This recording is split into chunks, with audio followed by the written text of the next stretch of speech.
Sonic the Hedgehog is an inconsistent franchise, but fans find ways to enjoy what little consistency there is. The charm of its characters, the gameplay elements strewn about the series that remained intact, its gorgeous visuals and art direction, or the passion and creativity from the community. Even if a new installment disappoints, there are at least things to look forward to each and every time.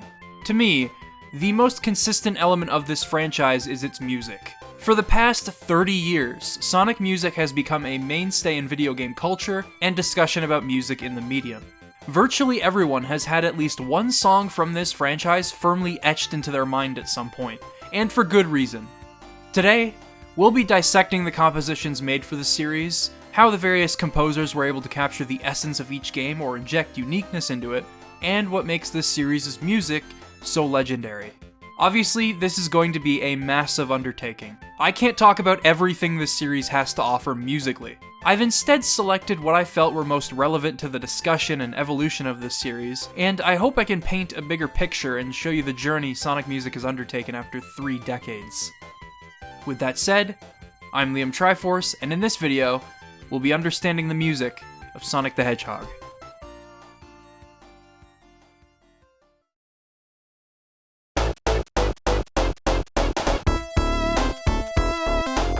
In 1990, Sega wanted a mascot for the company, something that would rival or even outdo whatever Nintendo was offering.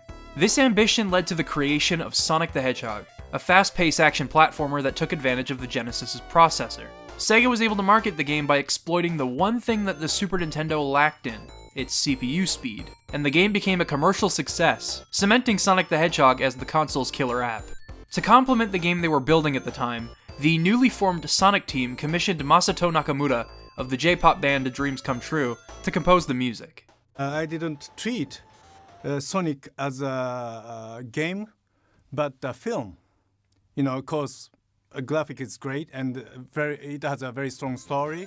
So I thought, oh, this is a movie. It's important to note that despite being a talented musician, Nakamura wasn't used to creating music from visuals. Most traditional musicians aren't. Usually the music comes first, and the atmosphere it gives off will drive the creation of an album cover or a music video. That's what made this shift in workflow so difficult for him. That's why it's so rare for musicians outside of the video game or film industry to compose for them. As the series progressed, both of these gaps would be bridged in unbelievable ways. At the time, a move like this was unheard of, but it paved the way for a bright future. Nakamura was only able to use screenshots and concept art to gather inspiration, as the game was early in development. He'd also receive advice from the developers on what the music should represent, but that was all he had. So Sonic staff explained to me, it's gonna be like this, it's gonna be like this. And I started, writing songs, but I will never know, because that was totally new for me. So the fact that he was able to enrich each area of the game in such detail and create some of the most memorable music in video game history is pretty cool, a testament to his work. Before the Sega Genesis and Super Nintendo rolled around, it was very difficult for video game composers to fully convey what they envisioned for a scene's atmosphere. Some games really broke new ground for the medium, like Metroid's abrasiveness, Zelda's intrigue, or Ninja Gaiden's cinematic flair. But hardware restrictions kept most composers from understanding how to translate their ideas onto the NES. The NES had 5 audio channels, each with their own respective uses. 2 for pulse waves, 1 for the triangle wave, 1 for noise, and 1 for samples. To learn more, I'd recommend watching this quick breakdown. Technically speaking, you could create an atmosphere for levels by manipulating pitches or frequencies, but that's as far as you'd get. The Sega Genesis changed everything. Its sound capabilities were provided by the Yamaha YM2612 for synthesis, and the Texas Instruments SN76489 for 50% square waves and noise, previously used by the Sega Master System. The Yamaha chip synthesizer defined the sound of the console, and it was capable of translating most compositions far better than the NES ever could. More audio channels and an era-defining sound. To demonstrate the chip's capabilities, let's take a look at how Michael Jackson's Moonwalker translated his music. In Smooth Criminal, the main melody carries over to the Genesis well thanks to the synthesizer sounding very close to the sound used in MJ's music.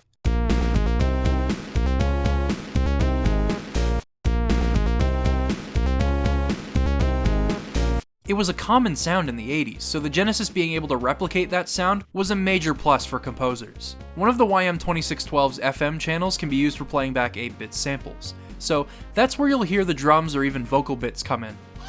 The sample playback was of a much higher quality than the NES, so it was a combination of these two elements that managed to make his music work on the system. This is a bit of a bare-bones explanation of the system's audio, as I'm no audio engineer or anything, but the sound of the Sega Genesis is something that beautifully translated already existing music into something great on its own merits. However, Smooth Criminal is something that benefits from being synthesized, and Nakamura went into Sonic wanting to compose an original cinematic score. He's composing for this limited hardware from scratch in order to breathe life into a vibrant and varied world. How could he do it? Well, I think Green Hill Zone makes it apparent just how capable this dynamic duo would prove to be. You have this build up into a simple but elegant melody, 3 chords played back with the oscillator set to a soft, inviting tone, and the song evolves as you continue playing. The song progresses unpredictably for such a simple composition, and that's what makes it work so well. It's perfect accompaniment for one of the best first levels in video game history.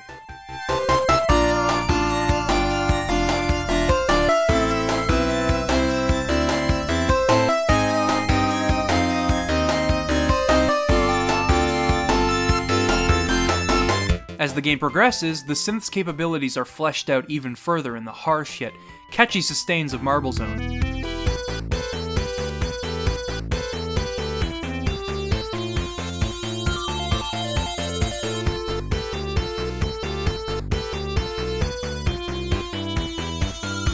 The jingles and chimes of Spring Yard Zone,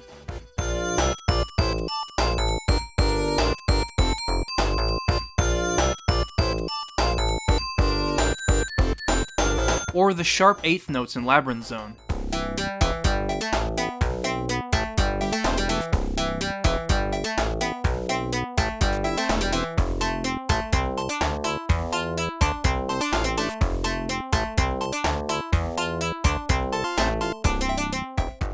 Along with the synth, the percussion also matches each level's setting, in order to accurately reflect the art direction or general game feel. Marble Zone has some chunky, progressive drum samples to symbolize the pace and atmosphere of the level, while Spring Yard Zone has a much bouncier beat to it as you watch Sonic ricochet off of bumpers and springs. After trudging through Labyrinth Zone and struggling not to drown, Starlight Zone is super cathartic. Its main melody is so whimsical, and yet its tempo and breakdown match the speed of the level.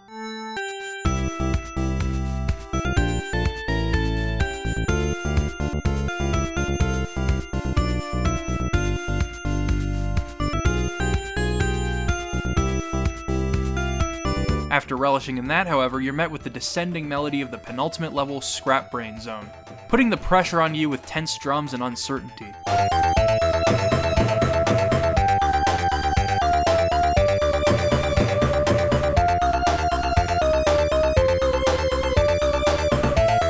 However, a portion of the song uses an uplifting melody to counteract the stress and push you towards your goal.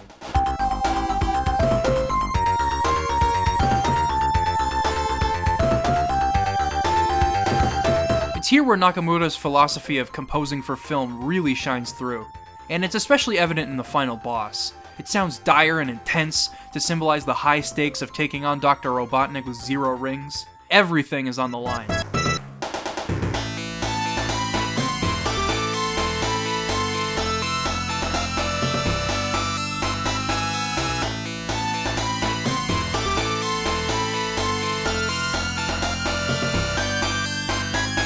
When you finally take him down, you watch the credits go by and you reflect on the various ups and downs of your adventure. A big deal for a kid in the 90s, and a huge leap for orchestral or cinematic compositions on the Genesis. Sega would again commission Nakamura for Sonic the Hedgehog 2, and it's here where I felt he really hit his stride and got the hang of composing for the Genesis. Rather than adhering strictly to the philosophy of composing for film with Sonic 2, it felt like he was simply writing another album for his band. And because of that, every single track works in the context of the game on an atmospheric, melodic, and technical level. Emerald Hill Zone is such a brilliant first level theme. You have that high energy synth to kick things off, as well as an equally high energy bass line, and some easily identifiable pop rock percussion to back it all up.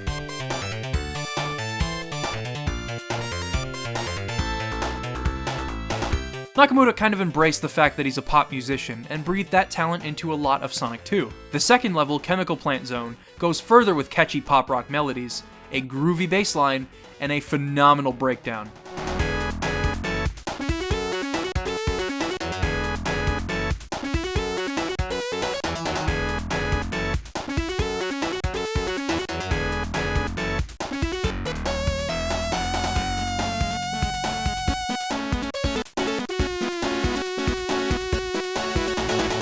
These two songs are easily some of the most important in the history of the series, as they established a rock vibe that Sonic would carry and evolve for years. Hearing it on the Genesis is a one-of-a-kind experience though, especially as the instrumentals reflect the setting whilst maintaining the genre, like an aquatic ruin, oil ocean, sky chase, and especially Mystic Cave. The melody and bass line sync up emphatically here.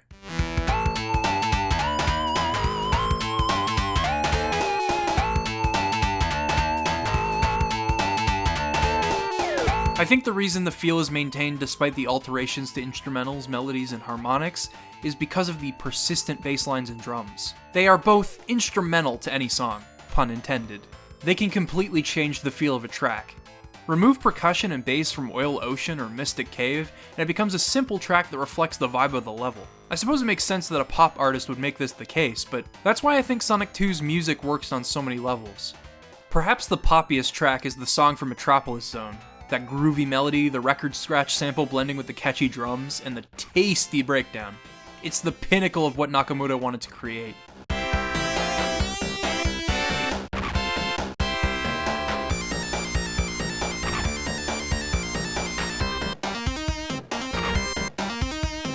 After taking down Dr. Robotnik, you're greeted by a Genesis cover of the Dreams Come True song Sweet Sweet Sweet, and a much cleaner end credits melody that is completely tied together by the drums. The tempo is kept throughout and it sounds fantastic, a great way to cap off a phenomenal sequel. Both of these soundtracks define the sound of Sonic the Hedgehog, a fleet-footed pop-rock soundtrack with atmospherically appropriate instrumentals accompanying fluent, speedy gameplay. However, it would be up to future composers to carry its identity. With the completion of Sonic 2, Masato Nakamura decided that if he were to stick around, he would need to be paid more, as he was constantly dividing his attention between Dreams Come True and the Sonic series. Because of this, Sega made the decision not to commission him again. Of course, he was still willing to return in the future, but the split was amicable based on time and money. At the time, a portion of Sonic Team merged into Sega Technical Institute in order to work on Sonic together, so they were situated in the United States developing these games.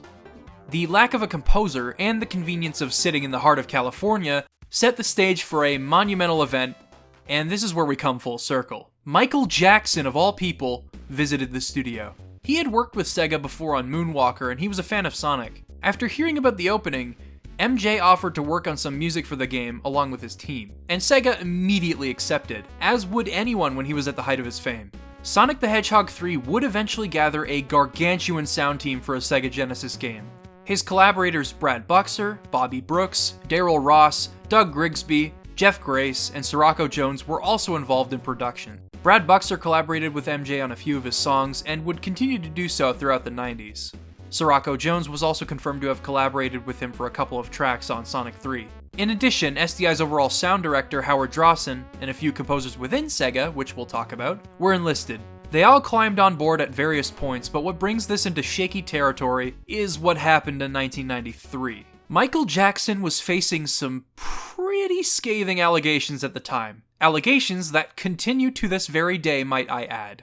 And regardless of whether or not he was happy with what he had composed, Sega were forced to remove or rework his compositions in order to distance themselves from the controversy. This meant the entire sound team had to collaborate on the music in order to make it sound consistent and without a trace of Michael's influence. But this also meant they were able to create one of the most dynamic and beautiful video game soundtracks of all time. For starters, both Acts 1 and 2 have their own themes, and this allows the game to symbolize progress or a shift in ideas, tone, or challenge. For example, Angel Island begins with a fast, upbeat tune, but as the island becomes engulfed in flames, the main melody isn't so happy-go-lucky anymore, and the drums are more noticeable and intense. I'm not sure what black magic was performed with Sonic 3, but the drum samples are much clearer this time around, and the percussion itself varies far more than Sonic 2 ever did. That alone feels weird to say, but it's totally true. Sonic 2 really only used one snare sample. Hydro City's descending melody and funky instrumentals suit the plunge into the water, but the tempo and drums kick it up a notch for Act 2, as does the sense of speed as you blaze through the level's hazards.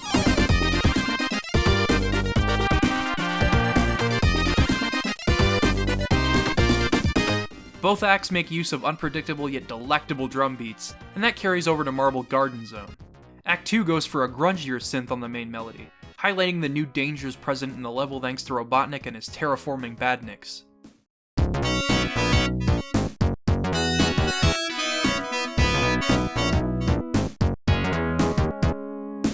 Launch Base Zone is just a brilliant funk piece, with Act 2 isolating its instrumentals to build tension, and accentuating said tension by repeating the Run DMC sample at a faster rate.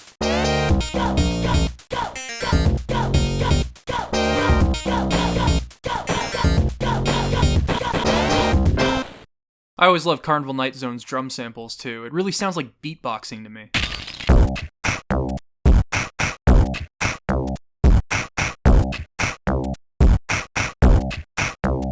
Now, I believe the influence of Michael Jackson's musical style is apparent, and although it's unclear if these songs were perhaps composed by him, and some have insisted that his work was completely removed from the game, a few other collaborators have said that Michael Jackson's music remained in some form, and we do have evidence of this. And forgive me for cutting some of these short, but they will get claimed if I don't. First, Knuckles' original theme in Sonic 3 very clearly samples the beat for Blood on the Dance Floor, which was created in 1991 but remained unreleased at the time.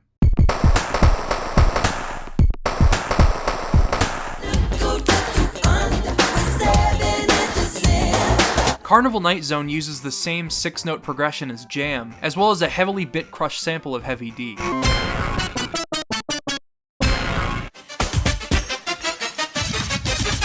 And the credits theme for Sonic 3 was eventually used as a bass for the song Stranger in Moscow, albeit with a slower tempo and calmer percussion. Brad Buxer, one of MJ's key collaborators, worked with him on that song, and it was the second of the 3 demos or complete songs that weren't released yet. The first being Blood on the Dance Floor, the second being Stranger in Moscow, and the third being Hard Times, a single by the Jetsons that wouldn't be released until 2009. The song would eventually be retooled into the theme for Ice Cap Zone, which incidentally became my favorite song in the game.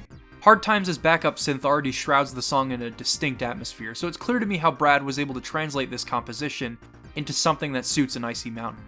The bass line was kept in order to maintain the song's fast pace, and he added a high-pitched synth to symbolize the setting of the level. The chorus just fell into place. It already had everything it needed to represent the level, all it needed was an uplifting synth melody to translate the vocals, and it was complete.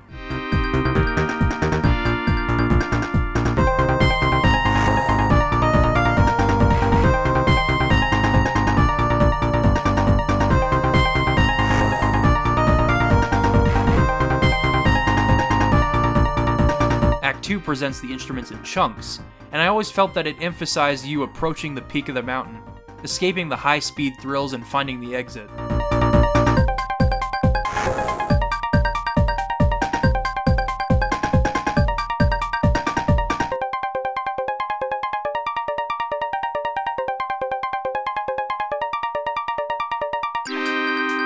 It's a brilliant song on its own, but the retooling made Ice Cap what it is, and what the song will forever be known for representing. The amount of work MJ's team ended up doing and the samples used throughout resulted in what I can only imagine is some heavy legal duty for Sega. With the controversy surrounding Michael and the potential royalties involved, it's no wonder they would part ways. As we know, Sonic 3 ended up being split into 2 halves, and its latter half, Sonic and Knuckles, would be released later in 1994.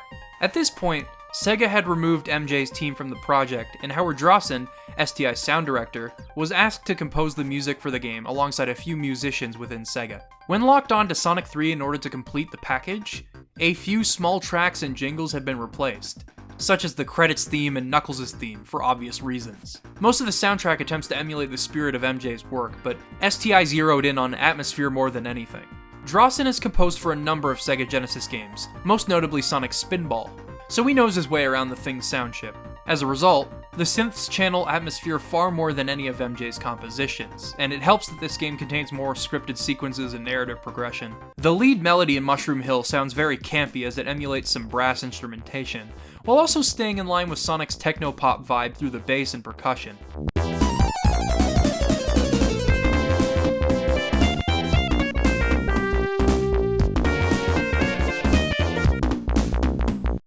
Act 2 kicks the tempo and drums up a notch to drive urgency and speed.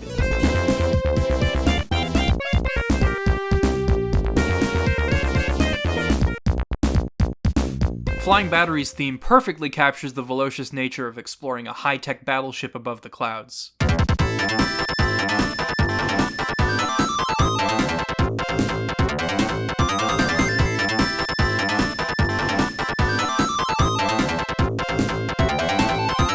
Obviously, not all of what MJ's team composed has been lost in translation. They still experiment from time to time. Lava Reef taps into some reggae energy, and the underlying bass symbolized the lava below your feet at every turn.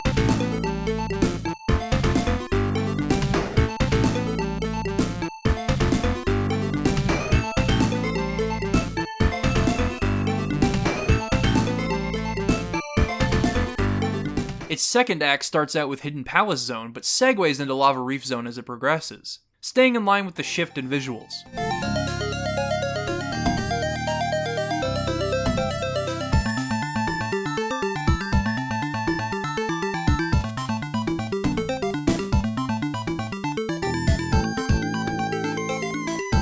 Then, once you climb on out of there, you're met with the Sky Sanctuary Zone.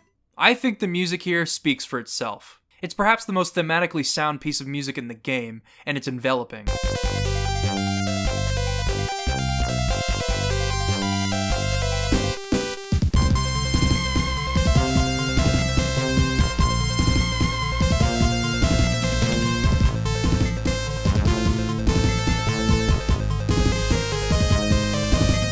Of course, you'll come down from that emotional high eventually, as the final level in the game features some intense percussion and a grungy main melody, giving the Death Egg Zone an appropriate, oppressive, industrial feel.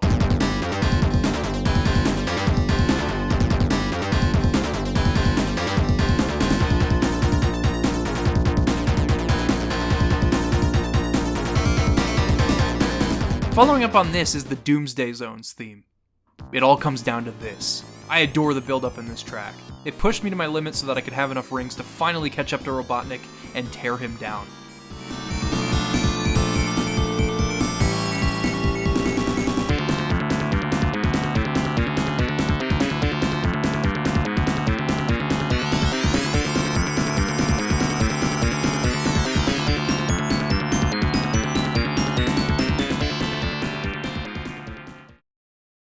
And that, my friends, caps off Sonic 3 and Knuckles, a wonderfully diverse soundtrack full of unpredictable and absolutely phenomenal compositions. Despite the legality, controversy, and implied financial struggles these soundtracks brought to light, they are series-defining. Masato Nakamura laid the foundation for what Sonic music was supposed to sound like, and the composers built a castle on that foundation. However, that castle has rooms you wouldn't expect to be in a castle, just as you wouldn't expect a Sonic soundtrack to tap into all the genres that Sonic 3 and Knuckles does. If there was one thing to be sure of, it was that Sonic the Hedgehog would always have good music.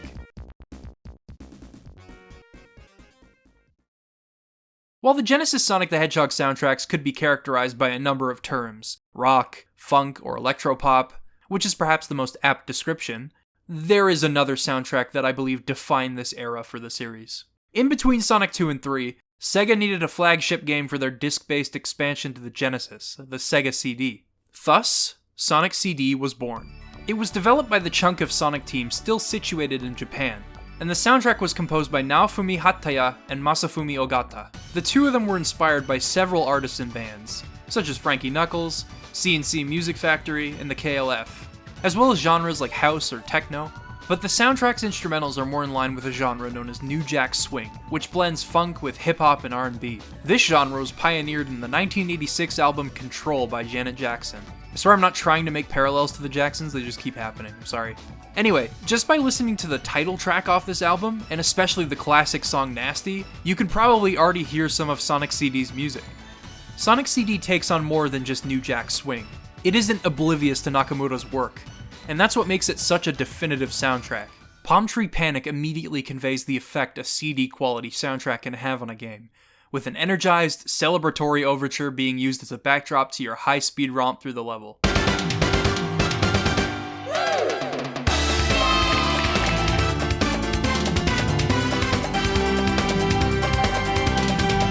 If you've played the game before, you'll know that Sonic CD has you traveling through time in order to prevent Robotnik from creating a grim future. Each level has its own good and bad future themes, as well as a theme for visiting the past. The past themes are actually sequenced PCM audio tracks, and they seem to have a lower sample rate than their mixed-mode CD counterparts. This contributes to the retro feel they have, and seeing as the looming threat of Robotnik is out of the picture in that time period, they employ curiosity rather than urgency, while still staying in line with the themes they're based on.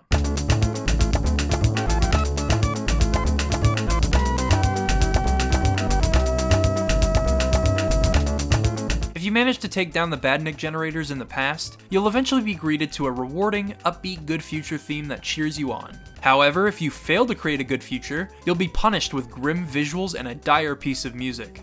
This injects a plethora of variety into the soundtrack. You could have subtle variations, or the stark differences between the various takes on metallic madness. And that's what makes it so amazing. The bouncy, dynamic nature of Collision Chaos's main theme, with its techno or house-based instrumentation, is subverted with its low, grungy bad future theme, and its calming, synth-based good future theme.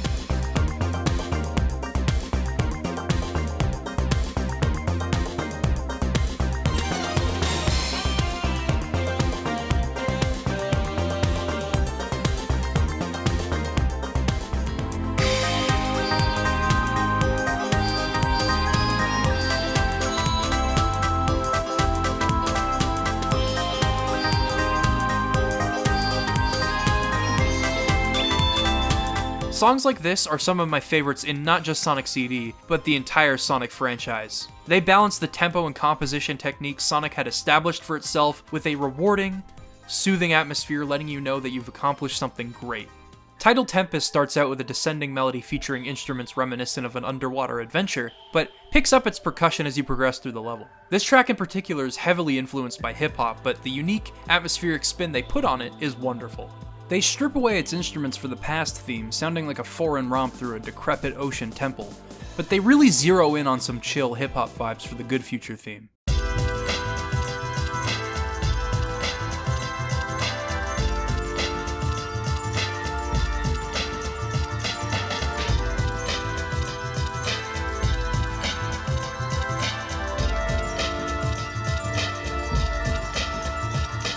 On the opposite end of the spectrum, the bad future for Tidal Tempest symbolizes Robotnik's takeover, and pushes industrial instrumentation. It's an entirely different song.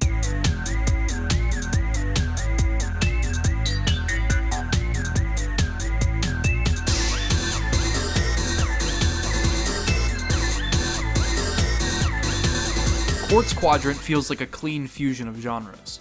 New Jack Swing, house, funk, you name it. It goes from being symbolic of the level's frantic stop-and-go nature, to crashing into this incredible horn melody over top of the powerful drums.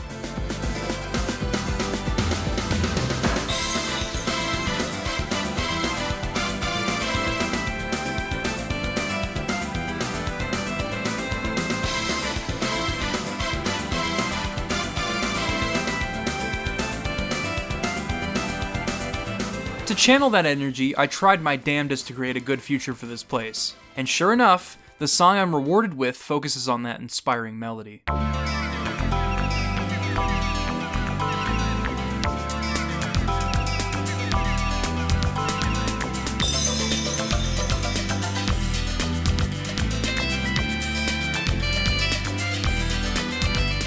As much as I love Quartz Quadrant, perhaps the most famous level from this game is Stardust Speedway, with music that leans heavily on New Jack Swing.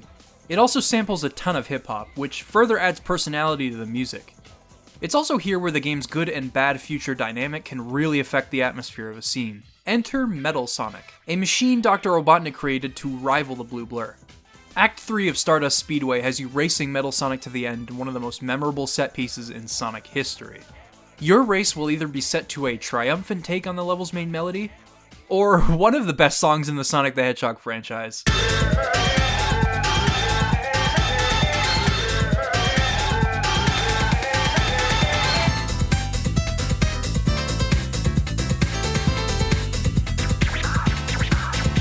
The bad future mix of Stardust Speedway ramps up its percussion and utilizes its samples to create something perfect for a high-speed race through a futuristic superhighway.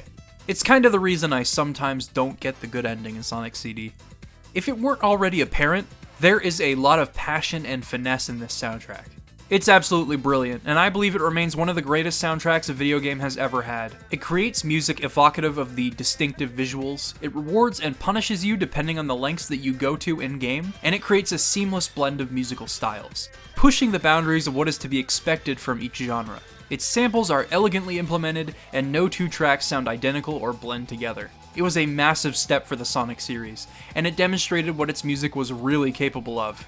Sonic 3 would attempt to follow in its footsteps, and it made great use of the Sega Genesis in doing so, but the truth is, Sonic needed CD quality compositions from here. It was a logical step, and it would lead them into the future headstrong. With that said, Sonic CD's unique soundscape would remain almost entirely unrevisited. That is, until fans came along and did so on their own. Sonic Mania recreated a ton of Sonic's greatest hits from this era, with instrumentation not beholden to the originals, nor constrained by Genesis hardware. It revitalized the New Jack Swing take on Sonic's music years later, but it still happened, and I couldn't be prouder. A couple of things to note before we move on. Sonic CD pioneered the use of vocal tracks to open and close the series' games. Japan and Europe received 2 songs, You Can Do Anything and Cosmic Eternity. Lyrically, both are cheesy as hell, and that would become the standard for Sonic lyrics moving forward. But its instrumentation is in line with the games, and it works. With that said, these songs would be replaced in the United States, as would the entire soundtrack. This soundtrack was primarily composed by Spencer Nielsen, known for his work on Echo the Dolphin. Many of the game's musical cues have been replaced by vastly inferior ones, although this soundtrack has its merits. This is not a bad soundtrack by any means, folks. Rather than emulating New Jack Swing, it instead goes for an atmospheric rock vibe. Not like Sonic 2, however, because this soundtrack still takes great advantage of the Sega CD. Palm Tree Panic's synths, percussion, and guitars all wonderfully suit the level, and a part of me greatly prefers something less eccentric and energized in contrast to the Japanese version.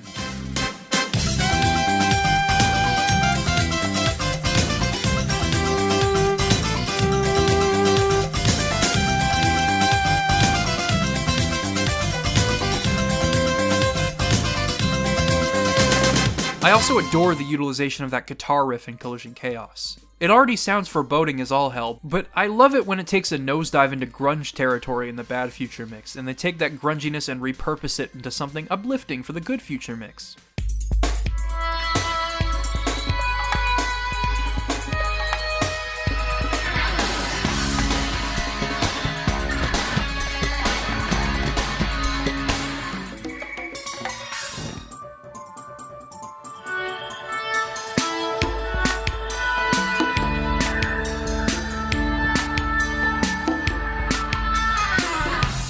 Loved the guitars in Stardust Speedway as well, even if I missed the songs from the Japanese version. Wacky Workbench is groovy as hell, and I prefer it here. The jazzy, scat vocals here carry it over to Title Tempest, which sounds great too. Anyway, with all that said, many decisions in this soundtrack don't make any sense. Why does the good Future Mix of Palm Tree Panic sound like you're about to embark on an African safari? Why does the bad Future Mix sound so boring and downplayed, while also sounding like an African safari at the same time? Why is Quartz Quadrant stripped of its identity with a rock and roll track? Why is the Zone Clear theme so extra?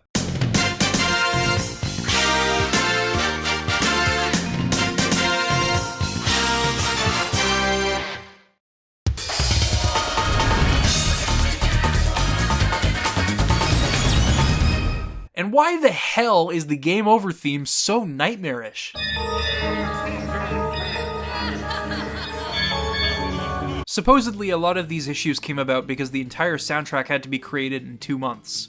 I can't imagine the stress that must put on a composer, so I sympathize with the American sound team. With that said, those 8 weeks still brought us a hallmark track for the series. Sonic Boom. If you're strong, you can fly, you can reach the other side of the rainbow. It's alright, take a chance. There is no circumstance that you can't handle when you use your mind. Sonic boom, Sonic boom, Sonic boom, keeps you running faster. Sonic boom, Sonic boom, Sonic boom, save the planet from disaster. I love this song, and the world seems to love it too. It's simple, focused, and has a catchy hook. For a song created under a strict time frame meant to headline a flagship video game, pretty good, wouldn't you say? To the light, it's a supersonic flight, gotta keep it going.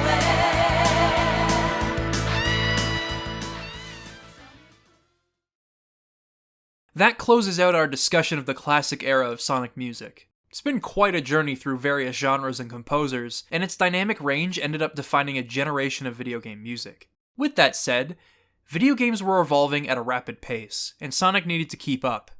in gameplay, presentation, and in turn, music. Ah, the green eyes era. That's something everyone can get down with.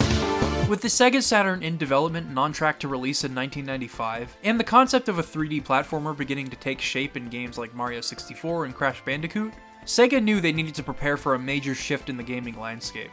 At this point, the rest of the Sonic Team staff that were still located in America had moved back to Japan to work on Nights into Dreams, leaving Sega Technical Institute alone and in charge of Sonic's next big adventure. After prototyping several concepts, the team came up with an anti-gravity platformer in which levels appeared to revolve around Sonic. The game was dubbed Sonic Extreme, but it never came to be. Its tumultuous development history has since been well documented, with internal politics, negative reactions from the Japanese staff, and severe illness plaguing the project until its cancellation. Honestly, it was too early for Sonic to take this leap. Even Howard Drawson's score, despite sounding like a CD-quality interpretation of the sound that defined Sonic 3 and Knuckles, wasn't enough to save the game from certain doom. The game didn't take enough strides to evolve upon Sonic's gameplay or overall presentation, and instead it divided many people internally until it was inevitably scrapped. Meanwhile, Sonic Team had just completed Nights into Dreams and were experimenting with Sonic in a 3D space. These tests were transformed into the Sonic World portion of Sonic Jam, a compilation disc for the Sega Saturn. They were included in order to see how people would react to controlling Sonic in 3D. Obviously, there isn't much that needs to be said. No momentum, barely any platforming, and a surprising lack of speed. However, they were crucial in guiding the next project forward. Sonic Adventure.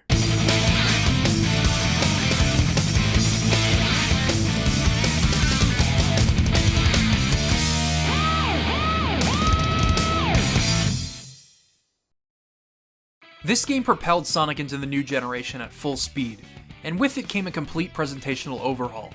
Inspired by graffiti artwork, character designer Yuji Uekawa sought to make Sonic and Friends appear cooler and more modern. Sonic in particular grew taller, his spikes grew longer, and his eye color changed.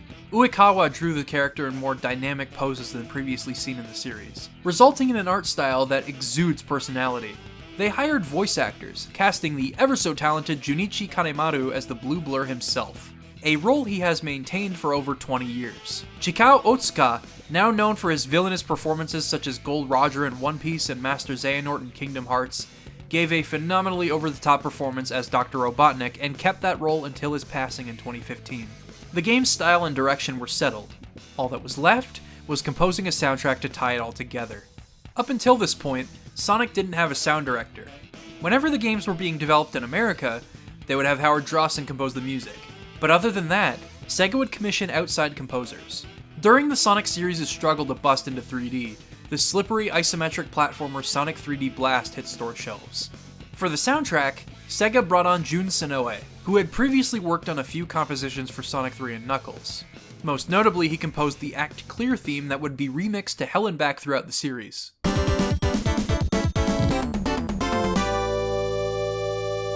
His work on 3D Blast was in line with what Masato Nakamura created, accounting for overlapping synth melodies, drums, bass lines, and atmosphere wonderfully. Actually, his compositions were so dynamic that he was very much limited by the hardware. Rather than having him create CD-quality renditions for the Saturn and PC versions of the game, Sonic Team brought him on as the sound director for Sonic Adventure, a position he would then hold at Sonic Team until 2006. The Dreamcast had a significant advantage over the Genesis in terms of sound. No longer were Sonic composers restricted to electropop. Instead, they could compose whatever the heck they wanted. Jun Senoue grew up listening to rock records, and he got his first electric guitar at the age of 15, aspiring to play music full-time. Hard, funky rock and roll seemed like a natural evolution for Sonic music to take, considering its new style, and that enabled him to write the kind of music he'd always dreamed of writing. And in nearly every waking moment of this game, Jun Senoue found a way to work a guitar in. Whether you're at the beach, above the clouds, in a sewer, at an amusement park, or inside a volcano, you'll hear them. However, they aren't generic guitars. They adhere to various genres and thematics, and always have something original to offer. For example, Emerald Coast guitars are tuned to suit a beach environment, right after one of my favorite energetic opening riffs in the series.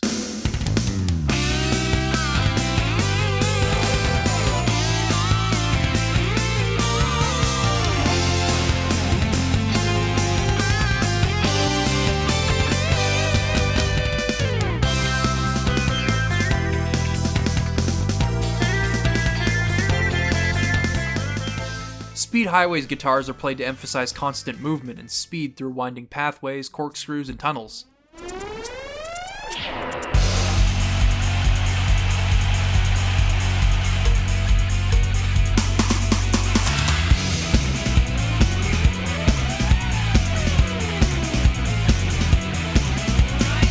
And Skydeck's tasty instrumentation highlights the insanity of the level's structure.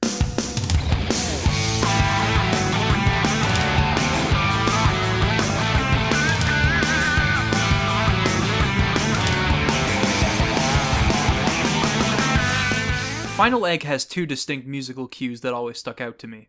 As you enter the level, its lead guitar is paired with discordant techno to symbolize the foreign technological advancements Eggman has kept tucked away.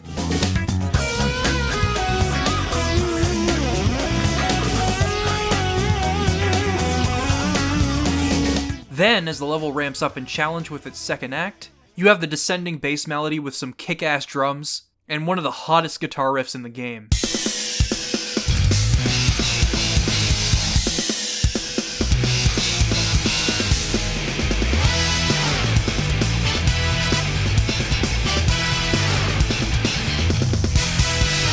Descending melodies are a favorite of Jun Senoue. He tends to use them to symbolize growing tension. Multiple musical cues in each level are a big reason the soundtrack works so well. Taking a page out of Sonic 3 and Knuckles, each section of a level has its own music to accompany it. Sonic Adventure's stages are full of extravagant set pieces, like Windy Valley's Tornado. You start with a nice and chill melody, nothing too out of the ordinary, but then you're sucked into the tornado and the music completely changes gears. The percussion is anxious, and the drums are heavy on the bass, but once you come out of it, you're welcome to a happy electric guitar overture above the clouds. The song is a reorchestration of Green Grove Zone from Sonic 3D Blast. It seems like Jun Senoue wanted to give his music a second life in a game people were more willing to play, with free reign in terms of sound quality. Speaking of which, Twinkle Park's opening segment has you racing through space as a 90s synth orchestra accompanies you, which is a remix of Panic Puppet Zone from 3D Blast.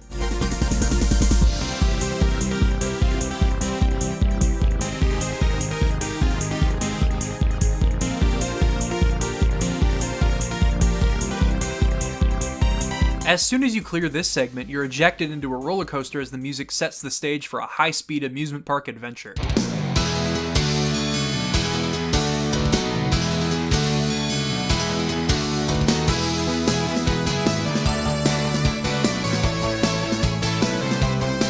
Another great example is the musical breadth of Casinopolis. This level can be finished at your own pace in any way you like. You've got the smooth jazz in the lobby, the different tracks for the two pinball tables, one being music from Nights into Dreams as a bit of a tribute to the best Sonic Team game not enough people played, and one for exploring the sewers underneath. But perhaps my favorite set of musical cues comes from Sonic Adventure's take on Ice Cap Zone. There's no Hard Times by the Jetsons. Instead, we begin with an incredibly atmospheric, laid-back piece.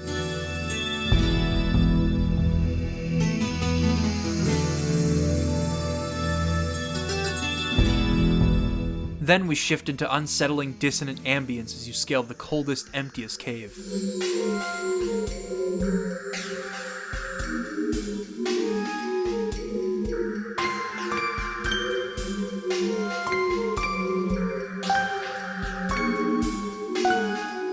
Once you finally make it out of there, you're greeted to a snowboarding sequence against a colossal snowball. It wouldn't be Ice Cap Zone without a snowboarding segment.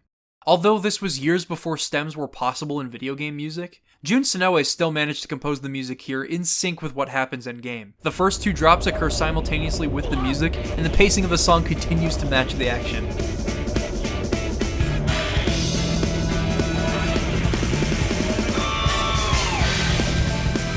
If nothing else, Jun Senoue can definitely play the guitar. And even if this were a dumping ground for him to show off, I would be happy. But it's not. It's more than that. It's an intelligent rock soundtrack that breaks away from hard electric guitars into orchestral pieces, jazz, funk, and other genres where appropriate. It's diverse and pays equal respects to Masato Nakamura's philosophy of composing for film, whilst evolving the series' sound. A lot of this stuff, like multiple music cues, as well as the overall sound quality, just wouldn't be possible with the Sega Saturn's limited memory. So the decision to develop for the Dreamcast ended up paying off in more ways than one. But there's one key component to this soundtrack that I failed to mention. It ties everything together, and it has since become commonplace in Sonic the Hedgehog.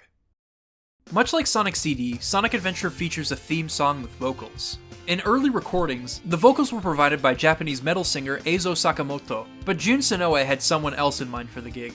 In 1992, the band Hardline released their debut album Double Eclipse, great album by the way, and the lead singer's vocals captivated him. Years later, he was able to get in contact with that lead singer through guitarist Doug Aldrich.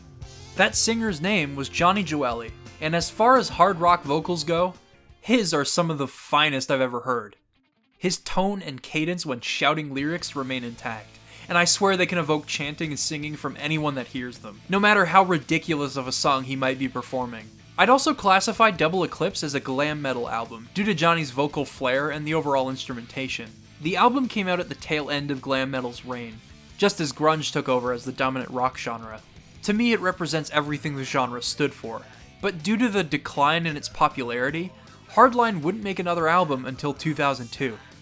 When Jun Senoue contacted him, he had just joined up with Axel Rudi Pell to create Oceans of Time, and despite that album eventually being highly regarded, neither his work in Hardline nor with Axel Rudi Pell would garner significant worldwide recognition. His work on a video game about a fast blue rodent, however? That's another story. The lyrics to Open Your Heart were written by Jun Senoue and translated by Takahiro Fukada. Despite the very loose songwriting and inconsistent rhyming scheme, jumping from AAAB to ABBC, to the chorus barely rhyming whatsoever, Johnny's vocals tie everything together in the end. Despite the verses being wordy as hell, he manages to deliver them smoothly. His natural talent for belting out catchy choruses masks the fact that the chorus has no rhyming scheme, and the duality in his vocals ended up working out. Jun Senoue's guitars, in addition to the drums and bass, lay a sense of dread and discord over the track, symbolic of what the song is addressing, while also motivating the player to keep moving forward. All of this is why Open Your Heart works so damn well, and it's why music from the band we come to know as Crush 40 would continue to write for Sonic for years to come. It's gonna be alright.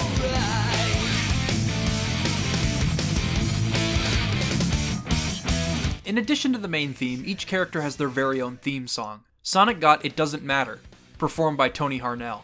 The lyrics highlight Sonic's carefree lifestyle, and Tony's incredibly wide vocal range give the song a similar vibe to the game's main theme, which is appropriate.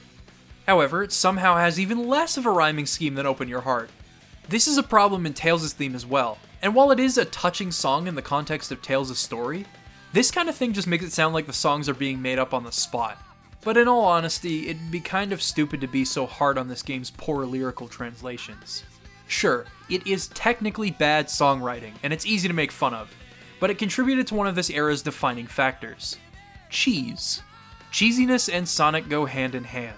The dialogue isn't meant to be taken seriously, and the characters have exaggerated, cartoonish personalities. Also, it's a kids' game. People connected with these songs when they were kids, as did I. They did their job pretty damn well. Just know that from here, the music and lyrics would improve exponentially. Actually, this is why Knuckles' corny rap song, Unknown from ME, is an anomaly in comparison. It's rarely mentioned, but Jun Senoue wasn't alone in creating this soundtrack. Colleagues Kenichi Tokoi and Fumie Kumatani were in charge of most orchestral arrangements. And they assisted with songs not solely tied to hard rock, like Lost Worlds music, or specifically in Kumatani's case, the theme for Mystic Ruins. Kenichi Tokoi wrote Knuckles' theme, and it kicks into some jazz sensibilities, while also maintaining the guitars that drive this game's sound. All topped off by Marlon Saunders' beautiful soprano voice clashing with Dread Fox's rapping. Amy and Big also have themes, but they never really stuck out to me for any reason. They just kind of meet the status quo. I find Big's theme annoying, to be honest, and a part of me feels like they were aiming for that to be the case. Big the Cat is a basket case.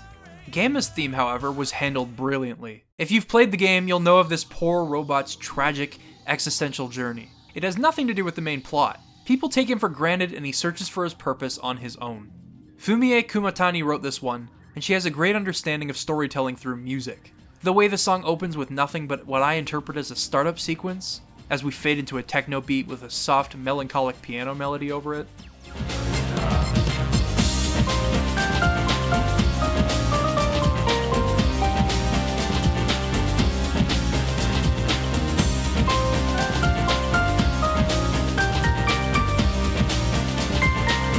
The song takes on a whole new meaning once you've played through his story.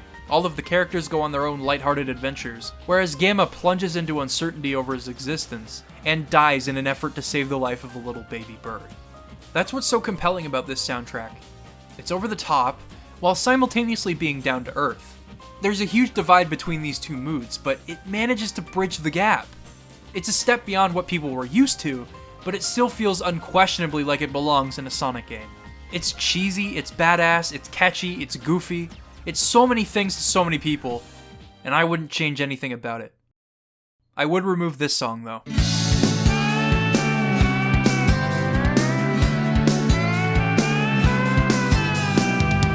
Naturally, Sonic Adventure paved the way for a new era of Sonic music, and they had nowhere to go but up from here.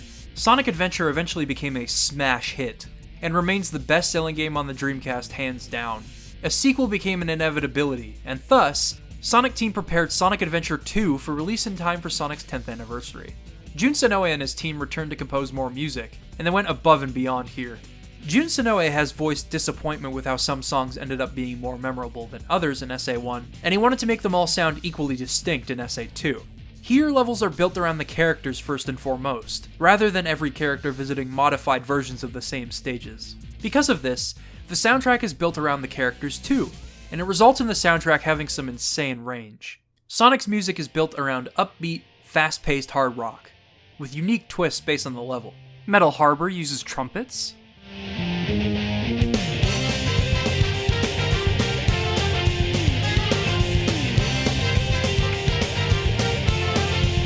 Green Forest focuses on the drums as you race against time to escape the island.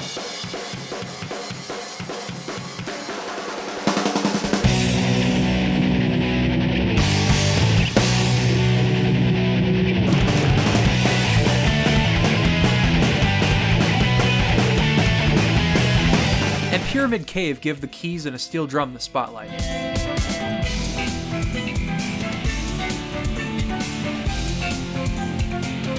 But by far the most poignant is the theme for City Escape. What has yet to be said about this song? Performed by Ted Poley with backing vocals from Tony Harnell, this song was a fantastic way for the world to be introduced to the music of Sonic Adventure 2. It remains one of the sharpest vocal themes in the entire series, as well as one of the most memorable. A lot of that has to do with the fact that it has a beautiful rhyming scheme, something unfortunately rare in the original game. From this game onward, however, original lyrics would in most cases be written by the vocalists and bands that were hired to create music for the game, resulting in catchier, more structurally impressive tracks. I mean, Ted Poley is essentially writing about what's happening in the level, but his vocals do inspire happiness and get me pumped. Follow me, set me free, trust me and we will escape from the city. Sonic's vocal theme is a revised version of It Doesn't Matter, utilizing Tony Harnell's limitless range in small quantities, making the song hit harder in those instances. Its structure isn't nearly as all over the place as the original, resulting in something much easier to digest. Shadow's songs, on the contrary, are more in line with industrial or electronic rock. Radical Highway, for example, leans on its techno percussion.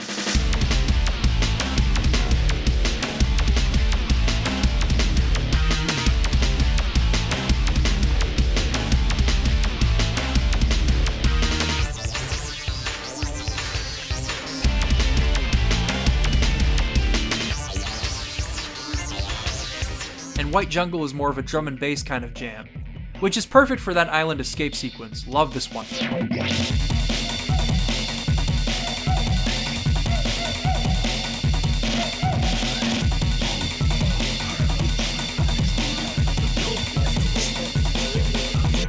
His theme is Throw It All Away, written by Fumie Kumatani and performed by Everett Bradley.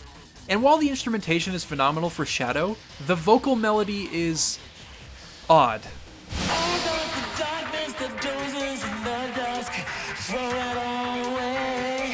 Eggman utilizes industrial rock as well, although it steps away from the electronic edginess into something that symbolizes his technological advancements. His big brain, if you will. On a lighter note, Tails' songs have keyboards, drums, and guitars tuned to suit his character's personality, and they persist even in levels where things seem dark. Knuckles' music is full of the cheesy rap stuff that I loved in the first game. Knuckles' songs were arranged by Tomoya Otani, and I'd remember his name because he's going to become far more relevant to this series in due time. His tracks take advantage of the shift to hip-hop to create engrossing soundscapes for each level. Meteor Herd is perhaps my favorite example of this. The synths are so perfect for the interstellar, gravity-defying mechanics of the level, and it still feels in line with the tracks that come before. Lyrically, my favorite is A Ghost Pumpkin Soup for Pumpkin Hill. The lyrics are absolutely ridiculous, yes, but I gotta admit, the song works. Let it get to me, I'm just gonna creep down Pumpkin Hill, I got to find my lost piece. I know that it's here, I sense it in my feet. The great emerald's power allows me to feel. On the flip side, newcomer Rouge the Bat has levels accompanied by some upbeat jazz, complete with a groovy sax, smooth percussion, and some sexy drums and vocals. All of this created a tonally varied soundtrack through and through. Even if I don't love every level that the game throws at me, and even if I don't think every track is a banger like Jun Sonoe wanted, I still look forward to whatever's next thanks to this music. And thanks to how recognizable each character's music is, I know exactly what I have to be looking forward to. All of them stay in line with the game's sense of pacing, and all of them heighten my enjoyment of the game, no matter what level I happen to be in. But by far, one of the biggest takeaways from Sonic Adventure 2's soundtrack is its theme song. It's called Live and Learn, and you hear it in full as you take on the game's final boss.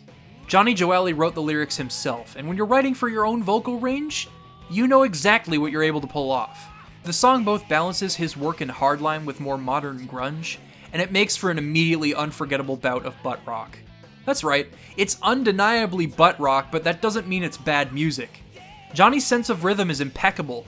His songwriting is just vague enough to remain engaging for non-Sonic fans, resulting in a track that has maintained its impact for 2 whole decades. It's one of the greatest rock anthems of the 2000s, and I say that with full knowledge of what released during that decade. I welcome the cheese, and I think we could all use a little bit of Crush 40 in our lives, no matter who you are. Live and learn, baby. Live and learn, hanging on the edge of tomorrow. Live and learn from the works of yesterday. Jun Sonoe would remain the sound director for Sonic for a few more years. The series went multi-platform after the Dreamcast met its end, and Sonic Heroes would be released in 2003 on GameCube, Xbox, PlayStation 2, and PC.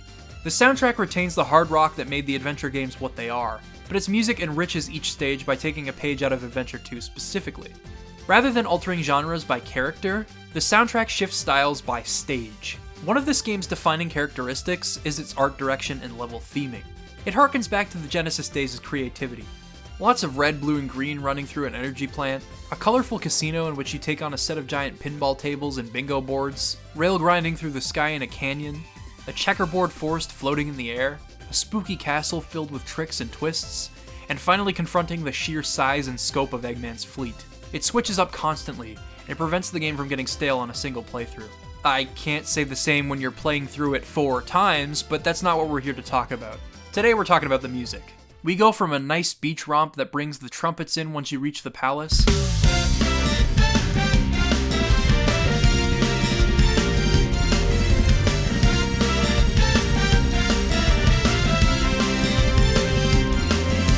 to an electronic rock beat that increases in intensity as you blow through the power plant,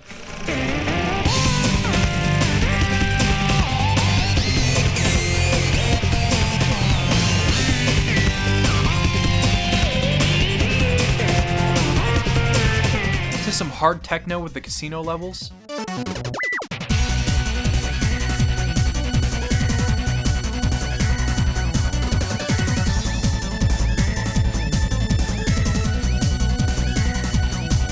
to a beautiful atmospheric electric guitar piece that maintains the pace of the level,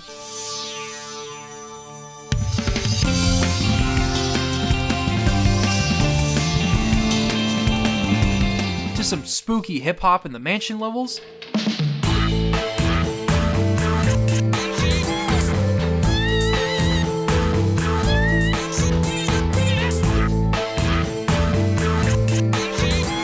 and then all the way back around to the hard rock that we've grown so familiar with. In Egg Fleet's case, I felt it represented both the grandiose scale and tension of the level. And with its ascending melodies throughout the track, it also represents how high above the ground you are as you maneuver from battleship to battleship. It's a fantastic track.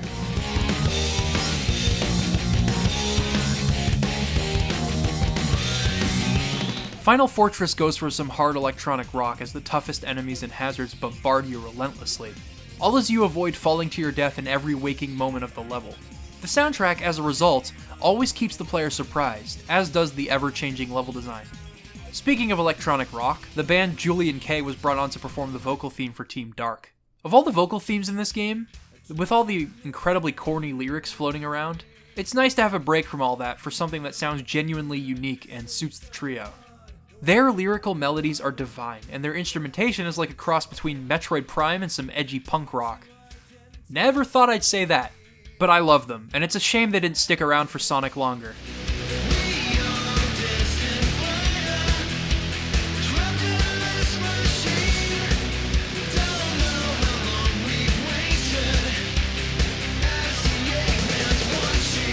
Speaking of lyrics, the main theme is infectiously catchy, if a bit simple and clearly meant to usher in a new crowd of young Sonic fans. In tone, Sonic Heroes is much more lighthearted than the adventure games, so playing it safe makes sense. What matters is that Johnny Joeli can make anything seem catchy with his vocals. Even if I don't know the words, I'll want to hum the song to myself anyway. Sonic Heroes also marks the third time Crush 40's music has been featured in the final boss fight, and it made me realize something. Most video games use oppressive, daunting music for the game's final fights. Even the heavy hitters that I've talked about on this channel do this. Zelda, Metroid, Half-Life, and even Portal. All kinds of games do this. However, Sonic Adventure changed that. From that game, to Adventure 2, to Heroes, and beyond. They all feature music that aims to empower the player.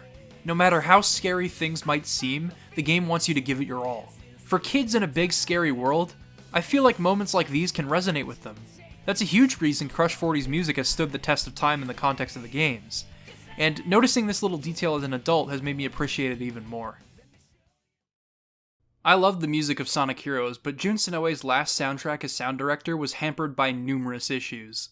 I think most of us can agree that Shadow the Hedgehog was at the very least damaged by its inconsistent tone, and its soundtrack took a hit as a result. Most of its music was constrained by the childish, edgy tone of the game, as well as its apocalyptic setting and visuals, and it all tends to blend together with low guitar riffs and trashy melodies. If you take the time to listen to it outside of the game it's featured in, though, you might find things to enjoy about it. It's hard to notice a lot of the game's instrumentation over the mild E10+ cursing, the laughable writing, the mindless soldier slaughter, the slippery controls, the terrible pacing, the stop-and-go level design, the embarrassing pathway system completely screwing over the game's narrative, and the endless onslaught of terrible missions. Okay, I had to throw that out there, I really don't like this game. But I actually would recommend taking a listen to the game's soundtrack as you would an album to see if you can appreciate it. I did after finishing the game, and I found some brilliant songwriting buried within a cesspool of junk food music. Lethal Highway's finger bass is beautiful, and the lead guitar is fantastic.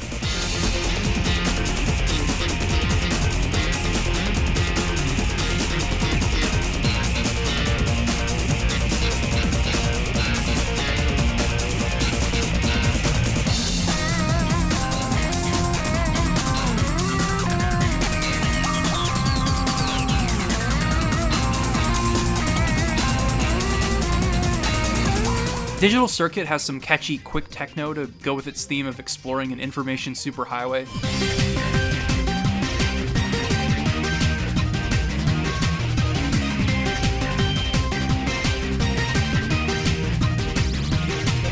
Sky Troops has a really inspiring main melody that elevates the atmosphere of exploring an ancient skyfleet. Lava Shelter's drum and bass vibe, as well as its chopped up lead guitar riff, are tight. And Glyphic Canyon sounds like a great jam session between the game's musical contributors thanks to its rhythmically dynamic drums and tasty guitar riffs. Granted, a lot of its music just sounds like a grungy jam session, and that's part of the reason it falls flat. Shadow the Hedgehog has a ton of levels with visuals that are similar throughout, and when you pair that with the game's misguided tone, it results in a soundtrack that only works in specific instances. I don't know, some of these songs really remind me of the kind of music I loved when I was a kid, reworked into something that I greatly appreciate as an adult with more developed music tastes. It's campy and fun, and it almost suits the tone the game was attempting to establish, but the rest of the game never hits that mark. The greatest example I can provide of the tone harming the music is with the absolute dog shit lineup of vocal themes. I Am All of Me crosses over from butt rock into just terrible, moody, broody rock music, and it's a sound I really don't think suits Crush 40. All Hail Shadow has some really hammy lyrics that I can't help but laugh at. And in a cruel twist of fate, Powerman 5000 wrote one of the worst songs they've ever made and put it in this game. The instrumentals are in line with what I love about them. If this were an instrumental track somewhere in the game, I would be beholden to them. But the lyrics and vocal melodies are god-awful. Heaven can't save us, hell is a joke is an actual line in this song, which is featured in a game about a 3-foot hedgehog with a gun. I think that summarizes this whole situation pretty well. I'm at least a fan of Julian Kay's neutral ending theme, Waking Up, and the game's true ending theme, Never Turn Back. I can give credit where credit is due. But overall, this is a mixed bag, and I would rather forget the miserable experience this game ended up being by just listening to whatever music I can enjoy. Actually, remember what I just said. It's about to become a whole lot more relevant. Now, contrary to what you might think, Shadow the Hedgehog wasn't the reason Jun Sonoe stepped down. I imagine he was creatively exhausted after contributing to the series for so long, but that's only a small part of the bigger picture, and he would still contribute to the series for years to come. The fact of the matter is, Sonic was gearing up for a huge reboot, complete with a huge change in direction and style. It wanted to be driven by narrative, and it wanted to be bigger and more bombastic in general. Because of this, it needed a new sound director. Sonic Team chose Tomoya Otani to take the reins. You would think Tomoya Otani would take the music in a hip-hop-centric direction based on his past works in Adventure 2 and Heroes, right? That'd be a logical step, and popular music was putting a focus on hip-hop and pop around this time too. Well, he didn't. He went far beyond expectations, and it's the reason he remains the series' sound director to this very day. Tomoya Otani was about to usher in a new era of Sonic with orchestral rock.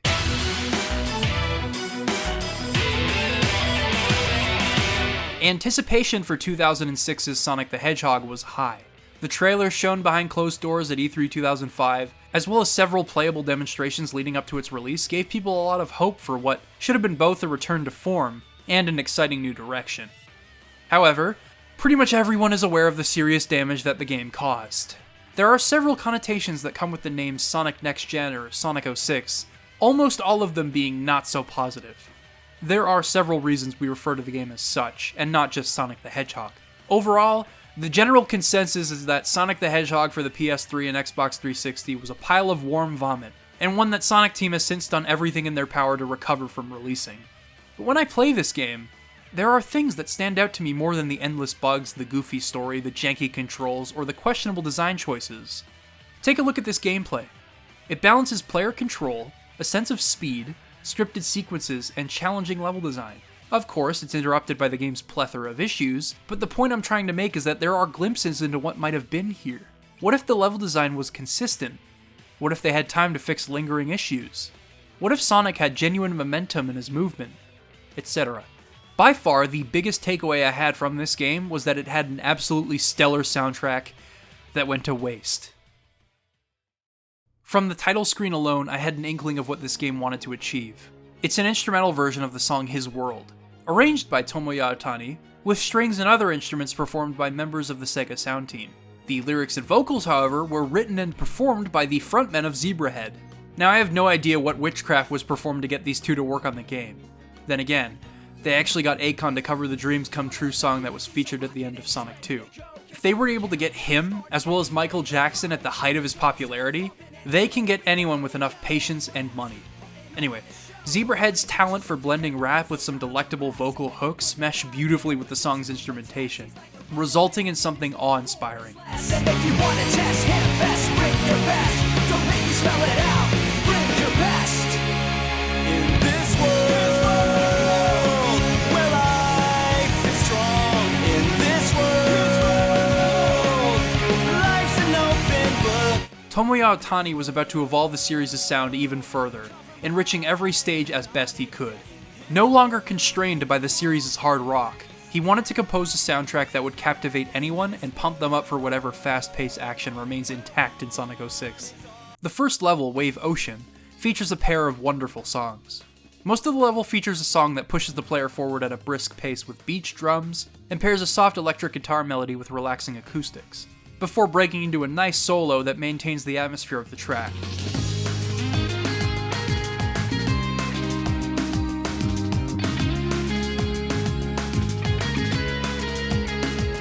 As you enter the Mach Speed section, the electric guitars get harsher and more pronounced, and Tomoya Ohtani would establish his trademark drum patterns here. It's such an amazing track.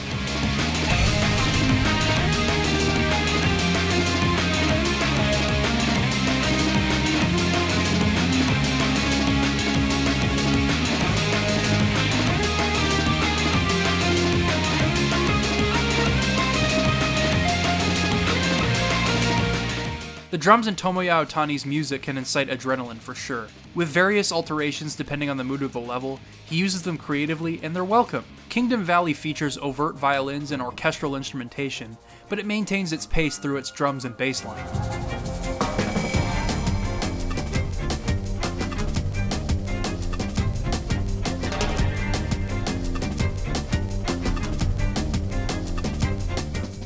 And Crisis City's drum and bass, paired with its dire violin, I have no words. It's so good.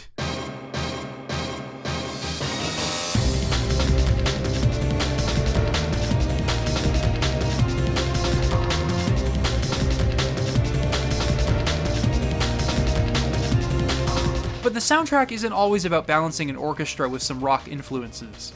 The technical colonization of White Acropolis has inspired an electronic dance piece that both reflects the setting of the level and once again drives swift gameplay.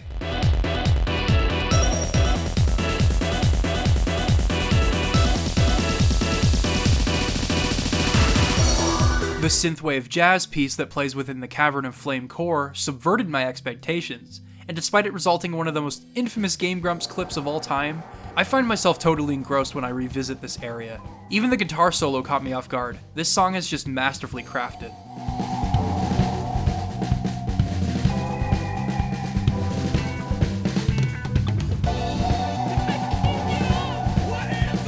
Speaking of masterfully crafted tracks, the bass in Radical Train sounds incredible. The strings and brass sections are used sparingly so as to spur anticipation, and the electric guitar is badass.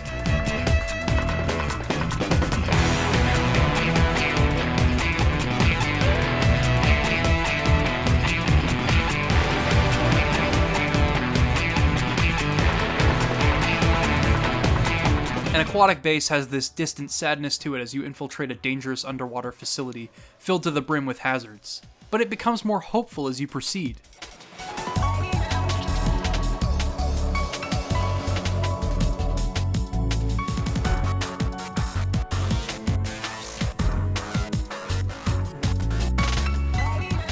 Despite the shift in style, Tomoya Ohtani was not opposed to experimentation, and I find that it gives the soundtrack breadth. This soundtrack has what feels like an endless amount of range, and the best part about it is you can enjoy it to the fullest without having to play the game. Well, I would say that, but I don't think that's entirely true. The game's final boss features his world being played by a huge live orchestra. The song was used throughout the game as a leitmotif, in areas like the results screen and such. It all seemed to be building up to something, and Solaris' second phase lifted the curtain on what that thing was. The orchestra builds into this crescendo of hard rock instrumentals, fueling the desire to take the boss down.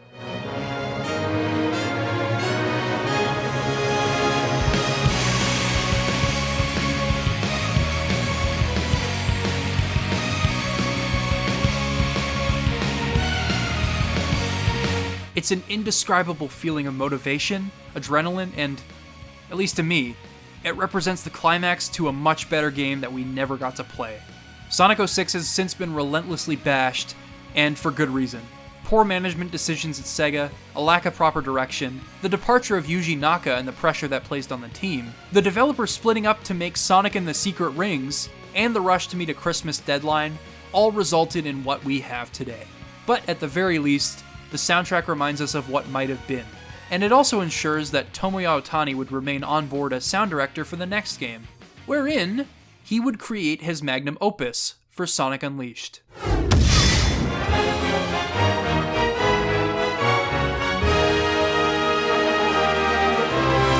While the game did receive mixed reviews for a number of reasons upon release, retrospective looks at the game have been more favorable.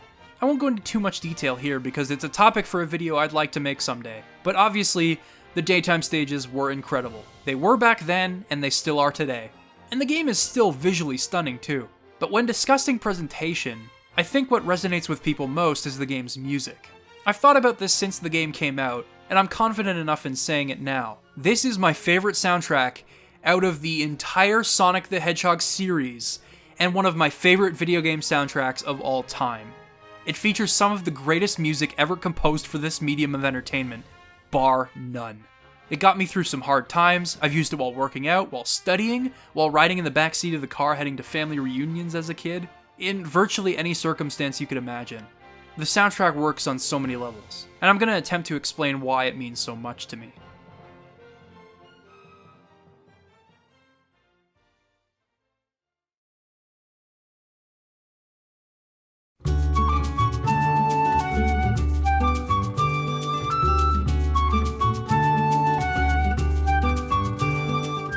It's easy to see just how much care went into designing the environments of Sonic Unleashed. Each country is represented beautifully, and the game's global illumination system makes the colors and textures pop.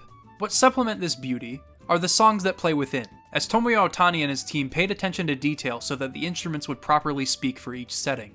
Apotos, or Athens, Greece, is your first stop, and it's a very quiet village by the ocean. Its flute and acoustic guitar are akin to that of a nice, relaxing stroll through what feels like one of the most peaceful places on Earth.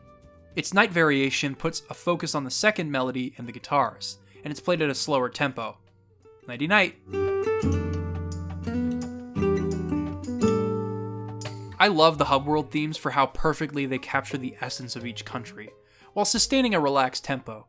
I love Mazuri's usage of African instruments. Specifically, the night theme creates an impeccable soundscape.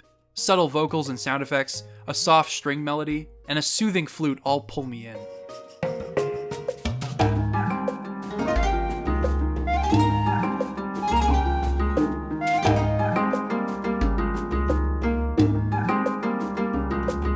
Similarly, Holoska's day and night themes employ the same comfortable instrumentation, with bells, chimes, xylophones, and flutes to make you feel the cold yet comfy air of the country.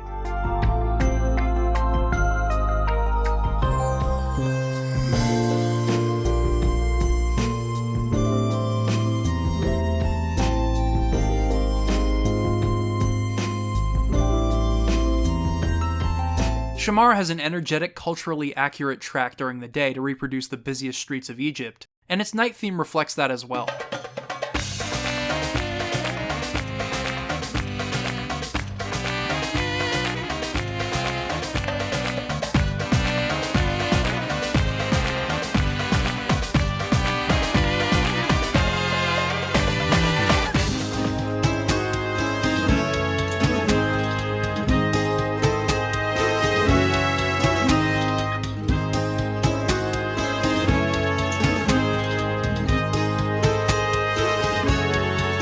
The duality in the game's music is palpable, and despite wanting to keep up a decent pace in Sonic Unleashed, I found myself just jumping around the hub worlds and exploring while taking in the scenery.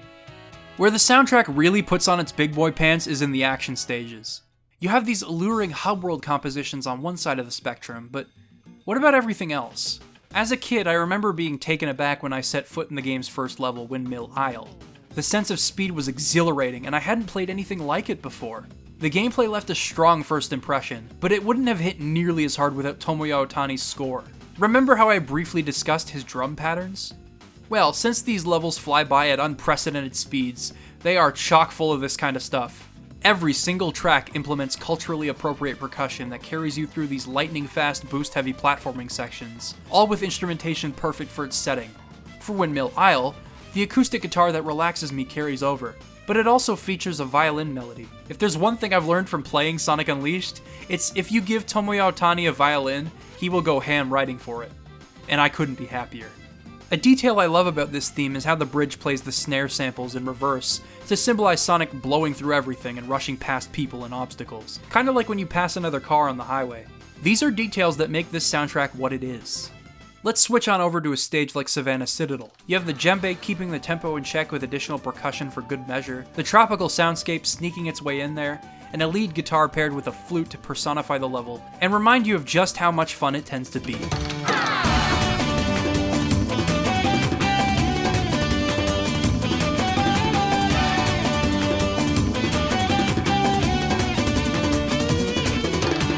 Arid Stands wholly embraces its setting, builds from the instruments, and mixes it into a unique supersonic drum and bass track.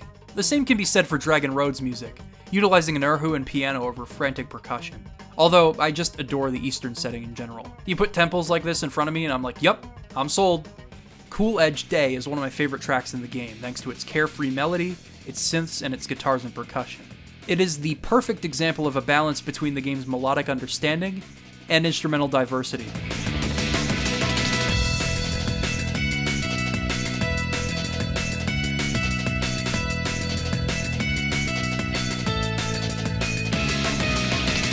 I mean, you get it. Every single song is a banger.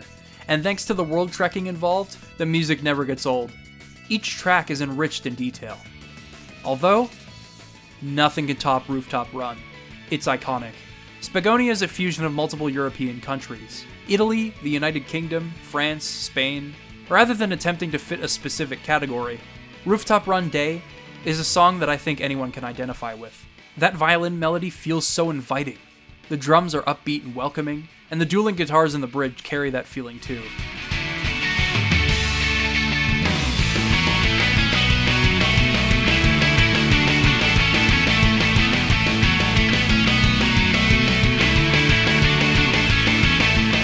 Rooftop Run, in my eyes, represents the game's peak, and emphasizes what I believe is the soundtrack's thesis. What might that be, you may ask?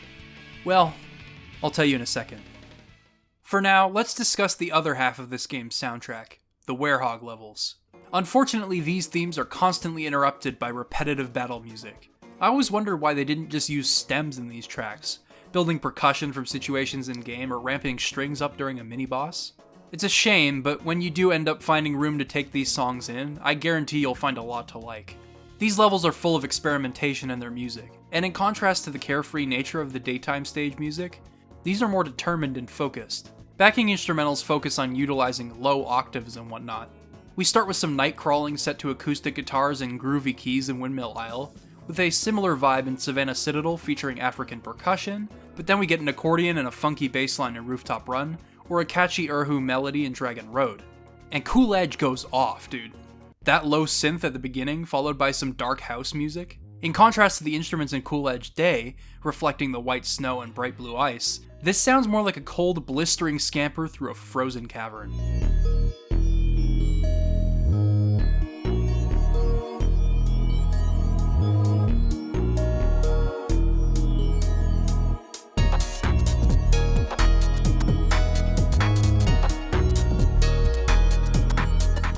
Of all the stages though, my favorite theme is the one for Jungle Joyride, no contest.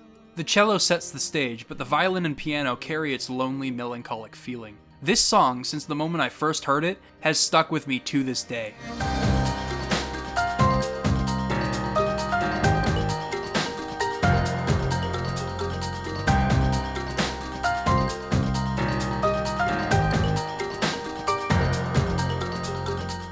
It captures the atmosphere of the Werehog perfectly.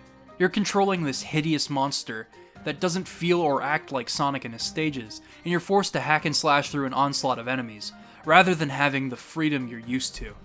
There you go, that's what I think this soundtrack is about.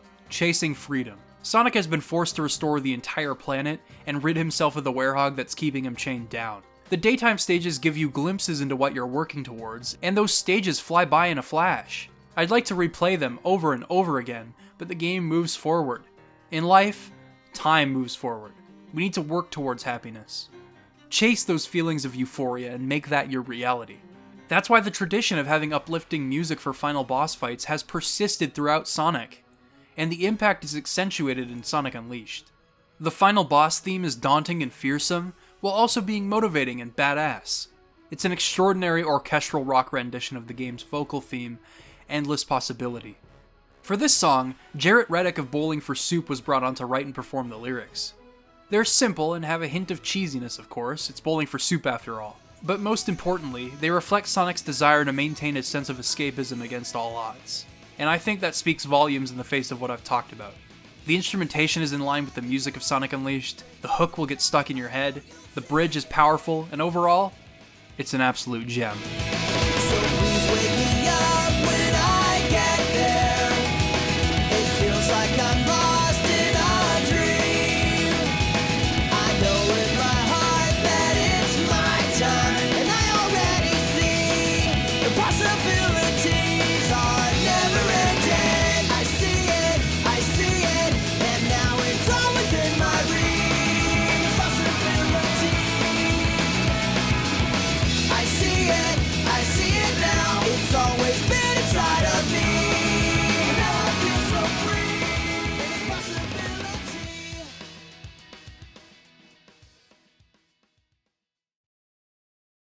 Tomoya Ohtani's style makes the hard rock of previous games seem juvenile, even if it works in the context of those games.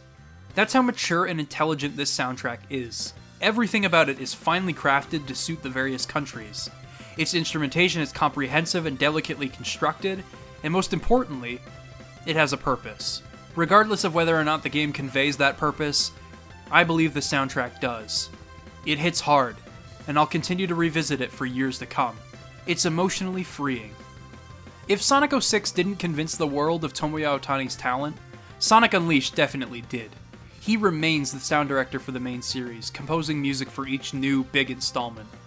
Sonic Colors features more of the music that defined both 06 and Unleashed, but with some techno thrown in. This makes sense, considering the setting of an interstellar amusement park. With tracks like the ones for Starlight Carnival and Aquarium Park, the synths are a part of the spectacle, and it feels amazing to blitz through these levels. However, levels like Asteroid Coaster and Planet Wisp subdue the electronic instruments. In Planet Wisp's case, it demonstrates the pure beauty of nature that Eggman is exploiting.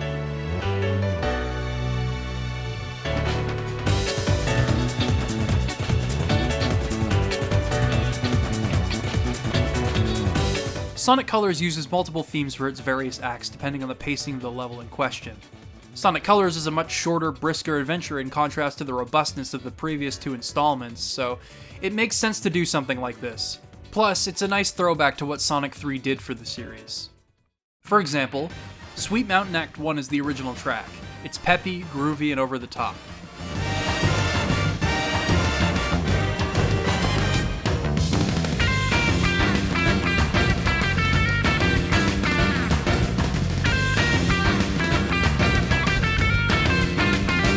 Act 2 chops up the main melody and creates something entirely new, fast, and funky as hell.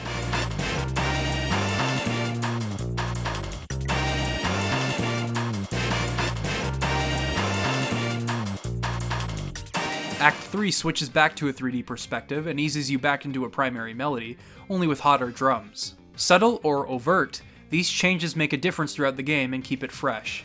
A lot of the melodies featured in Sonic Colors seem to symbolize the game's position in the franchise. Sonic Team had struck gold with the daytime levels in Unleashed, and they knew if they were to carefully design stages and balance speed with platforming, they'd have a great game on their hands. Sonic Colors still had problems of its own, but it was by far the most consistent 3D Sonic game released in years at that point. Most fans loved it, and critically speaking, it struck a chord with a lot of journalists, who are not usually impressed by these games. So the cocky attitude this sound gives off ended up working out. I'll never forget the first time I played this game. After years of having on and off relationships with various Sonic games, I was baffled to see that the game just threw you in. No opening cutscenes or unnecessary tutorials. For that reason, Tropical Resort's music immediately resonated with me. That bass line leading into the synth seemed to simply say, "Welcome back, Sonic," and I wouldn't have it any other way. Tomoya Ohtani was also the lead sound director for the Wii U exclusive Sonic Lost World, tapping into a high-energy blend of orchestral rock, jazz, funk, and pop. Everything the series had adopted and transformed over the years, utilizing techniques and strategies from previous games and creating a nice blend of everything. It has good music, continuing this unbroken trend of great music in Sonic games no matter the reception or reputation it ends up garnering. The standout track has to be Sea Bottom Segway, appearing in Tropical Coast and Lava Mountain. I gotta be honest, I wasn't expecting this song to reappear for a lava level, but I loved hearing it again. There's something so fitting about having a song this beautiful appear amidst one of the most claustrophobic zones in the entire game.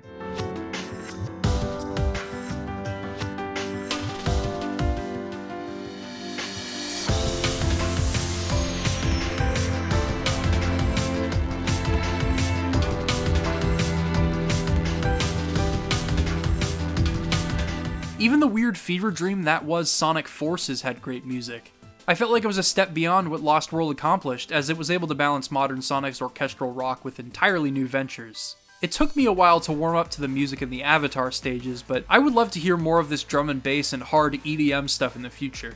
Seriously, listen to the percussion in Prison Hall, the grave and urgent piano melody. The lyrics are stupid in all of these vocal tracks, but like, who isn't used to it at this point? We've gone over this. Sonic benefits from this kind of stuff.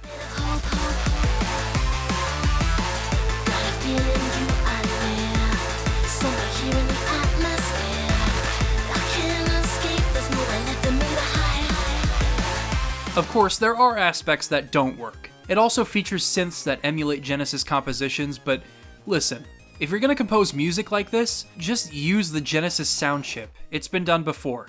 Trying to mimic that console will just result in a song that sounds vastly inferior, and oftentimes just straight up gross. It's why Sonic Mania avoided doing so as best it could. These compositions were created for classic Sonic levels, in a game that this poor guy just doesn't belong in. Sega wanted to market this game to fans from all walks of life, neglecting potential issues that may arise, when in fact, he should have stayed in Sonic Generations. Ah yes, now this is a game worth talking about. I think a lot of people went back to this game after being disappointed by Forces, and why wouldn't they?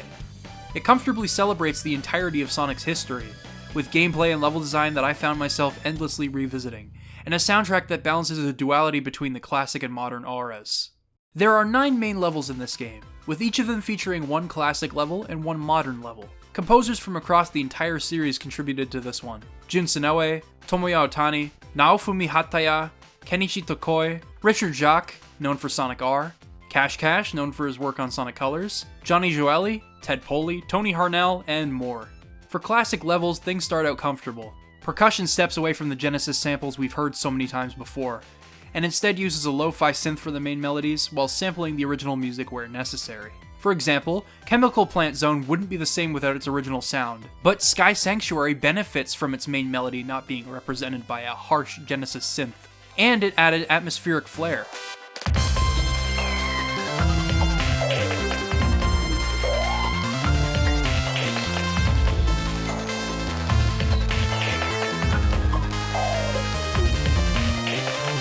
Once we hop into Speed Highway, things change. Along with some smooth Genesis samples, the lead guitar has been repurposed to create a nice house remix.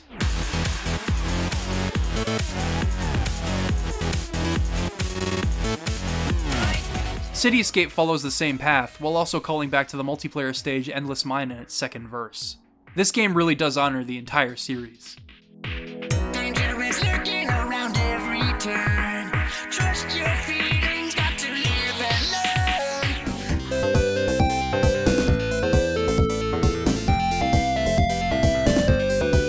Crisis City is a sneaky track. Its guitar is bit crushed in an attempt to make it flow with the rest of the song's dance vibe. I always love techniques like that in the classic stages.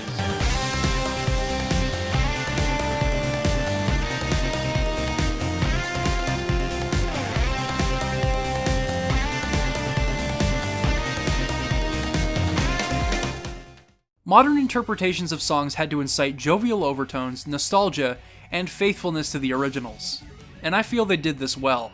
Chemical Plant, for example, takes a huge genre shift, while retaining every melodic element of the original to go with the speed of a modern Sonic level.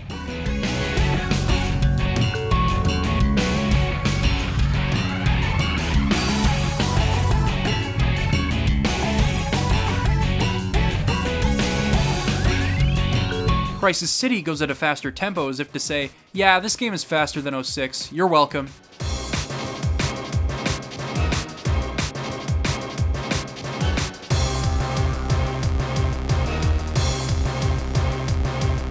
And City Escape throws in a fatter bass line, harsher guitars, crazier drums, a brand new bridge for the song, and Ted Poley and Tony Harnell go absolutely ham, delivering a touching remake of a rock song every video game fan seems to know and love.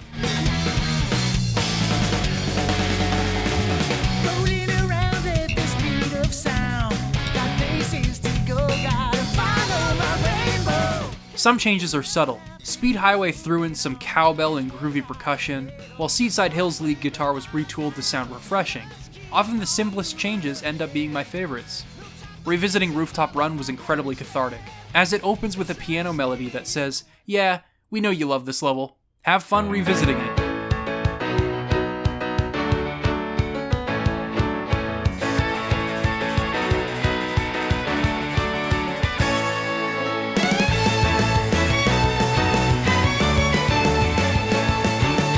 Generations was a seamless blend of musical stylings, while also injecting some of its own liveliness and unique instrumentation into things. It's a marvelous revisitation of the series' music. You get to watch it evolve before your eyes, with surprising twists and turns along the way. It's just unfortunate that a lot of its brilliance is lost to the sands of time. as the series' sound direction keeps moving forward and evolving. Honestly, it's hard to tell where the series will take its music next. It grew from its electropop origins, adopted funk influences and deviated into New Jack Swing, took advantage of the jump in hardware and major shift in direction with some hard rock, and then it sped into something much grander and with a lasting impact. Based on what was featured in Forces and the more recent stuff in Team Sonic Racing, I think we have a bit of everything to look forward to. If Sega's recent strategies have demonstrated anything, it's that they are willing to cater to all kinds of Sonic fans. People that have a deep connection with the Genesis sound, or the cheesy rock of the adventure days, or the grandiose orchestra of the modern era. But hey, it's Sega, and Sonic is one of the most inconsistent franchises I've ever played, as I said at the beginning of this video. They could do anything next. And you know what? I haven't even mentioned all the side games much. Sonic Gems Collection had remixes that were ahead of its time. Sonic Riders had some great stuff. I made videos on those games. Sonic R had some hilarious romance ballads that were inappropriate for a racing game, but I still love them. The storybook games had some absolute bangers. Black Knight in particular was in line with what Tomoyo Otani was putting out, while also having a distinct Jun Sonoe vibe. Hideki Naganuma even worked on this series, giving it a funky fresh touch with Sonic Rush. There's a whole wealth of content that I haven't really talked about here, so who's to say Sega won't surprise us in the future? The point I'm trying to make is Sonic the Hedgehog has left a deep cultural and musical impact. Undeniably so. Its sound has changed quite a bit, but all for good reason. I hope this video helped shed some light on why. Recently, the Sonic series has garnered a significant amount of ironic or negative attention, and that goes for its music as well. People making fun of the butt rock that hasn't aged well, or assuming that there's no merit to the series whatsoever based on its slew of mediocre games. This started with the Game Grumps playthrough of Sonic 06, followed by many, many more that they would do, and it was heightened by the series' second critical slump. And hey, as much as I love Game Grumps, I started to feel insecure about cherishing the memories I made with Sonic. But that really doesn't matter to me anymore. I wouldn't change a thing about how I view this series. If you are or were in the same position I was in, I just want to say something. Speak up. Talk about how much you love Sonic, no matter which game in the series it is. You like Shadow the Hedgehog? Go ahead, enjoy yourself. I love Sonic R and I'm gonna keep replaying it. Butt rock garnering negative connotations? Play it loud. I used to listen to Bowling for Soup and Zebrahead all the time on the radio. I'd slip them in between bouts of Crush 40 and Tony Harnell on my iPod. Even if you grew up actively participating in the Sonic fandom and doing things that some people, from a modern perspective, might view as cringy, cherish those memories. I use memories to fuel my next ventures in life, and, well, that's why you're watching this video right now. I wanted to talk about what the music of Sonic meant to me, and discuss its history, progression, and legacy. And I think its legacy speaks for itself. Through the hundreds of covers across YouTube, Newgrounds, and SoundCloud, the art that spawned from the emotional attachment people have to it, the hiring of composers that were once just fans, and the memories people share in countless YouTube comments on favorite songs. The sound of Sonic is no joke. It means a lot to the world. Cringe is subjective, folks. Do what you love to do. Thanks for watching. I hope this video helped you understand the music of Sonic the Hedgehog.